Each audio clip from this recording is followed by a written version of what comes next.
SEP Fanfic Readings presents 1,000 Words by Olive Juice 28.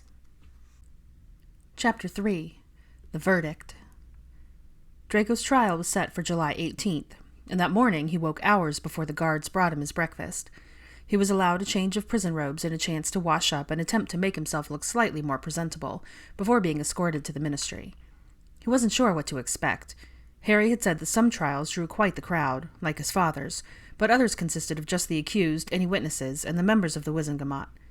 Draco was sure a reporter or two would be lurking around there since all the trials had been covered to the papers so far. He tried to ignore the brick forming in the pit of his stomach as he entered the room. He was led to a chair in the center of the floor, and as soon as he sat down, chains wound around his wrists and ankles.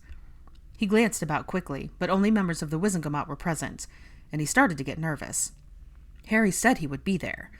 Minister Shacklebolt took his place, and Draco's heart began to pound. Where was Potter? As the minister called the proceedings to order, Draco heard the door at the back of the courtroom open. Turning slightly, he saw not only Harry, but Ron and Hermione sliding into seats in the front row. Harry caught his eye and nodded his head encouragingly. Confusion filled Draco's mind. Why were the other two here? Were they there to provide moral support for Potter? Were they there in hopes that he would get what he deserved? His cheeks burned with humiliation and anger. He was not going to let them see him weak or defeated. If he was sentenced to 50 years, he would accept it with his head held high, and they could kiss his— "Court will now come to order." Minister Shacklebolt's deep voice echoed around the chamber, causing Draco to jump in his seat a little. Today we will hear the case against Draco Lucius Malfoy, who has been charged with attempted murder, endangering the lives of fellow students, torturing multiple victims, and being in league with Voldemort. We will begin by hearing from several witnesses. The minister gestured towards Harry, but Draco couldn't get past the phrase, several witnesses. Surely the other two weren't testifying on his behalf. Harry sat on the witness stand and addressed the court. He had discussed the basics of what he planned to say with Draco during several of his visits, but either Draco had forgotten the finer points, or Harry had been exceptionally vague. To hear him tell it, Draco was an innocent kid forced into serving the Dark Lord, brainwashed by his father, and driven by fear for his own life and that of his mother. Harry told of the day he walked in on Draco in the boys' bathroom. Draco remembered that day, and the duel that took place that left him permanently scarred, but Potter focused on the fact that Draco had been crying, and clearly distraught over the task before him. He also described the night at the top of the astronomy tower, when Draco had held a defenseless Dumbledore at wand point, but had lowered his wand and made no move to actually cast any sort of curse. Finally, Harry talked about the day that he and his friends were brought to Malfoy Manor, and how Draco had refused to identify them to his aunt, which would have resulted in immediate death for all three of them. He did a masterful job of painting Draco as a sympathetic figure, a young, impressionable boy who was surrounded by the wrong people and forced into a life he didn't choose. When he finished speaking, a member of the Wizengamot asked one final question. "Do you believe Mr. Malfoy should receive further time in Azkaban for his crimes?" Without missing a beat, Harry firmly replied, "No." The minister dismissed him, and as Harry stepped down from the stand, Draco could barely meet his eyes as his cheeks burned again, but this time in shame. He didn't deserve Potter's support, and now he owed him so much more than a blasted thank-you note. Before he could even begin to consider this, however, Ron was called to the stand. Ron's testimony was shorter than Harry's, and slightly less passionate, but focused mainly on the night at Malfoy Manor, since that was the only event previously mentioned that he was present for. He did add, though, that when Draco was sent down to the dungeon to get Griphook for questioning, that he didn't try anything to make things worse for them. Ron said he knew Draco was terrified, and he didn't blame him for the things that happened. He also stated that he had observed a gradual decline in Draco's physical being during their 6th year, that he thought Draco looked exhausted and overwhelmed, with dark circles under his eyes and a grayish tint to his skin. "Malfoy was a lot less of a prat that year," stated Ron. "I suppose because he was so overwhelmed with what Voldemort wanted him to do. He was missing classes and falling behind in his work, and constantly seemed to be stressed." A different member of the Wizengamot asked Ron the same final question that he had asked of Harry. "No," said Ron. "I'm pretty sure everything that's happened, with the couple of months he's already been there, have been bad enough." After that statement, Ron was dismissed, and as he stepped down, he glanced at Draco with his brows furrowed and gave a small shrug. Draco's discomfort was steadily increasing. It had been bad enough to envision Harry defending him, only to then be sent back to Azkaban, but to have Ron, who he never liked and the feeling was completely mutual, speak on his behalf was a tremendously humbling experience. The members of the Wizengamot quietly discussed the testimony they had just heard as Shacklebolt shuffled papers on his podium. The court would like to call Miss Hermione Granger to the witness stand. If it were possible to feel any worse, for the brick in his stomach to grow any larger, then Draco did. What in Merlin's name could Granger say that would help him? Of the 3 members of their little gang, she was the one he had always been the worst to. The prejudice he had been raised with had allowed absolutely no room for any kind of understanding or tolerance, and he had gone out of his way to prove to her that she was worthless. His heart started racing as he considered the fact that her experience at Malfoy Manor could be enough to dismantle anything Potter or Weasley just said. She had been tortured and cruciated on his drawing room floor, while he stood by and did nothing. There's no way she could put a positive spin on that. Hermione took her seat, and Draco noticed she looked worn out. She was missing her usual confidence, and there was a slight slump to her shoulders. She looked reluctant to be there, and he felt pretty sure he could imagine why. "Miss Granger," a female member of the court spoke up, "you wish to speak on behalf of Mr. Malfoy?" "Yes," she answered, looking down at her hands in her lap. "Correct me if I'm wrong, Miss Granger, but weren't you tortured by the use of Cruciatus Curse in his home?" asked the same witch. Hermione looked the woman squarely in the eye, sat up a little straighter, and replied, "Yes, I was, but seeing as it was Bellatrix Lestrange who attacked me, and not Draco Malfoy, I failed to see the relevance." Minister Shacklebolt chuckled softly under his breath, and cut the Wizengamot witch off from any further questions, instead asking Hermione something else entirely. "Miss Granger, the court knows you were present at Malfoy Manor for the same events that both Mr. Potter and Mr. Weasley recounted earlier. It is my understanding that you wish to speak on a different matter." "Yes, Minister," Hermione said with a nod of her head. "I wanted to speak to Malfoy's actions as a means to protect his mother. If anyone understands the lengths a son or daughter might go to in order to protect their parents, it's me." Draco was confused. What was Granger going on about? He watched her take a deep breath and noticed her hands clenched together in her lap. He saw her close her eyes for a split second and then open them to focus on a spot somewhere on the floor in front of her. And then she started to speak. Draco listened as she told the Wizengamot how she obliviated her parents' memories before she went on the run with Harry and Ron, how she completely erased herself from their lives, moved them to another continent, and gave them entirely new identities, all in order to keep them out of harm's way. She had been afraid, and rightfully so, he knew, that the Death Eaters would hunt her parents down in an attempt to find her, and that they would be tortured and killed for their lack of information. Hermione then explained, in a quieter voice, that she had spent the past 2 weeks in Australia trying to lift the spell and get their memories back, but she had been unsuccessful. As she finished speaking, she wiped a lone tear that had fallen on her cheek and took another breath. "Thank you, Miss Granger," said Shacklebolt kindly. "You are correct. There are great lengths to which one might go to protect those they love." Hermione nodded and stepped down, keeping her eyes on the floor. Draco felt like a flattened quaffle, like someone had squeezed all the air out of him. He had no idea, why would he really, about her parents. He felt miserable. An entirely new wave of shame crashed over him as he considered her testimony. Yes, his priority over the last 2 years had been to protect himself and his mother, but would he have had the courage to do something like that? Would he have given his mother up to keep her safe? Could he have been that selfless? Part of him wanted the courtroom floor to swallow him up, and another part of him wanted to rush over to Hermione and beg for her forgiveness. Of course, neither of those things happened, as instead, Shacklebolt turned his attention to the stack of parchment in front of him that contained Draco's written testimony, as well as statements from several Order members and Hogwarts faculty. Draco tuned much of it out as he continued to mull over the testimonies given on his behalf. He knew he didn't deserve any of their help or support, and mentally added it to the growing list of things he would need to make reparations for in some way. The minister then announced that the court would be taking a break to discuss testimonies and decide on a sentence. Apparently, the accused were meant to remain chained in their seat until the verdict was given.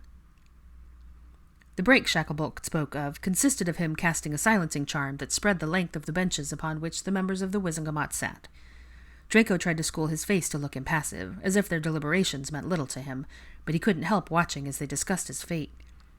Many of them looked concerned, nodding along with the minister's words. Others looked skeptical, and a few wore expressions of disgust or anger. Several times he caught the eye of various members. One wizard nodded in his direction before turning his attention back to the discussion. The witch who had tried to question Hermione about being tortured fixed him with a beady-eyed stare for several minutes. At one point, everyone stopped talking and focused on Shacklebolt.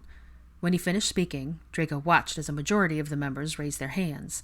His heart was in his throat. Were these the ones condemning him? Shacklebolt spoke again, and a handful of witches and wizards raised their hands.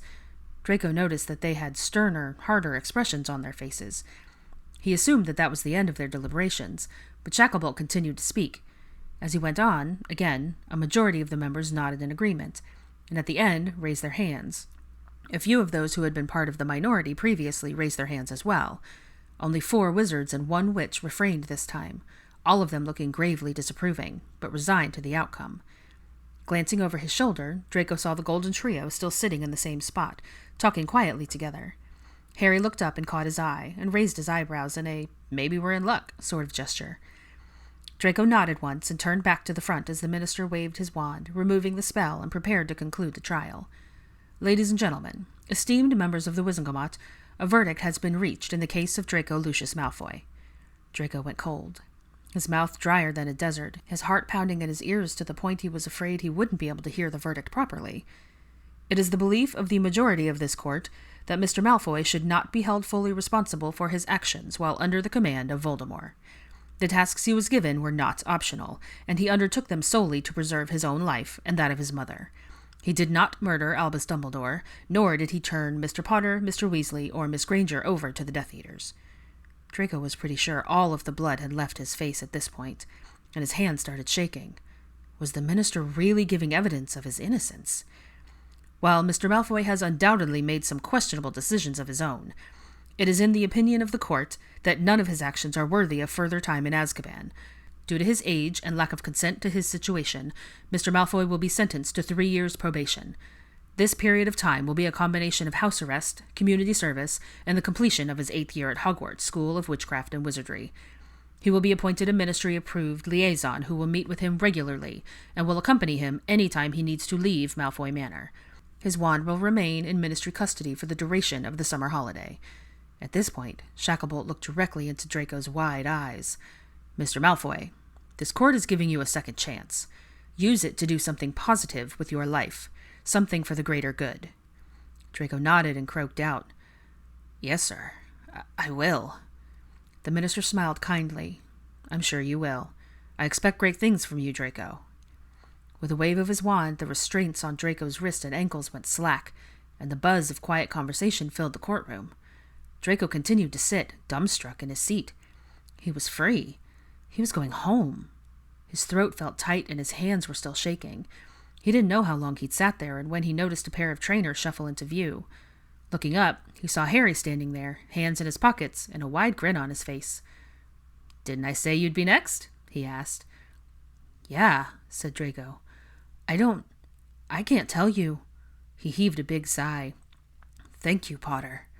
I know that's not anywhere near enough, but..." Harry cut him off with a wave of his hand. "You're welcome. It's over. Let's get out of here, yeah?" Draco allowed himself a genuine smile for the first time in what felt like years.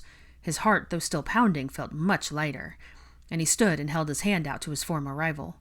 Harry looked mildly surprised, but grasped it in a firm shake and gestured to the doors. After collecting his few belongings from a small room, mainly the clothes he'd been wearing when he was arrested, Harry led him down the hall towards the lifts. As the grille closed, Harry spoke. "Prepare yourself. There will be reporters in the atrium. There's a direct path laid out for anyone leaving the trials to go straight to the nearest flue. The first day of trials was a total disaster, with reporters bombarding Aurors, witnesses, released prisoners, everyone. Even with this designated path, it's still intense." Draco tried to look calm and unbothered by his information. "Right," he said coolly. The lift stopped, and as the grille started to slide open, he heard the crowd before he saw them. Flashbulbs were immediately going off, and unknown voices were calling his name and Harry's. Harry turned to glance at him. 14 steps, Malfoy. Let's go." Draco wanted to scoff at the silly statement, but as soon as he took one step out of the lift, he was completely overwhelmed. Reporters and interested parties were pressing in as close as they could before the magical barrier stopped them. He could see the pathway, edged by a faintly glowing yellow line, directing him to the nearest flue. 14 steps, Harry had said, so Draco started counting, letting his voice in his head drown out the craziness around him. 1, 2, 3. "Mr. Malfoy, how do you feel? Do you think you deserve this freedom? Does your mother know you've been freed?" 6, 7. Mr. Potter, why did you feel the need to defend a Death Eater? Do you believe Mr. Malfoy has truly seen the error of his ways? 9, 10. Where are Mr. Weasley and Miss Granger? How do you think Lucius Malfoy will react to the release of his son? Almost there. Is it true that you will be going back to Hogwarts, Mr. Malfoy? Ignoring the slew of questions that was shouted at them as they made their way to the fireplace, they did not even pause as they reached the hearth, both of them staring straight ahead. Draco was determined not to let any emotion cross his face, not to give them a single thing to focus on or to pick apart in the articles he knew would be written before the day was over. He hadn't even thought to ask why Harry was stepping into the green flames with him, and was slow to comprehend that they both stepped out into the foyer of Malfoy Manor. Immediately he was pulled into a choking embrace by someone sobbing his name. "Draco, I can't believe you're home!" Narcissa cried, shaking harder than she even had been earlier. "Yes, Mother, I'm home," he said quietly, returning her embrace. When she finally released him, to Draco's amazement, Narcissa pulled his escort into an equally exuberant hug, exclaiming, "You did it again, Harry!" Wait, since when did his mother call Potter Harry? "Well, I do try to keep my word, Narcissa," said Harry, releasing her with a grin. What? They were on a first-name basis now? Draco was starting to feel concerned that he had been led into a parallel universe. This was too much. "So, I guess this is as good a time as any to let you know that I'm your ministry-appointed liaison, Malfoy," said Harry with a small smirk. "I asked to be your mother's after her trial, in the hopes that she could give me some information that might help with yours.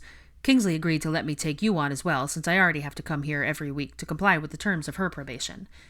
Draco's head was spinning. He was home. His mother was home. Harry had managed to pull this off for both of them, and now was going to be a constant part of his life for the foreseeable future. He wanted to cry with relief and laugh at the irony of it all. Instead, he settled for nodding at Harry and giving his mother another hug. "I'll let you get settled and rested," said Harry. "I'll be back in 2 days to discuss the details of your probation and answer any questions you might have. Your flue was connected to the Ministry atrium just to get you home. From now on, it will only be connected to the flue in the Auror's office. If you ever need to reach me, you can place a flue call, and the receptionist will alert me. If I'm not there, she can take a message. You are allowed to send owls, but all correspondence from anyone formerly connected with Voldemort is still being searched and reviewed, which means it takes about twice as long for letters to be received. You're not actually allowed to leave your house unless I'm with you." He shrugged apologetically as he said the last part. Draco nodded, and for the second time that day, extended his hand out to Harry, who took it immediately and gave it a firm shake. "I'm glad it worked out, Malfoy," said Harry. Draco could tell he meant it. The tightness in his throat was back, so he simply clapped his other hand on Harry's shoulder and nodded again. With that, Harry stepped back into the fireplace and was gone in a swirl of green flames.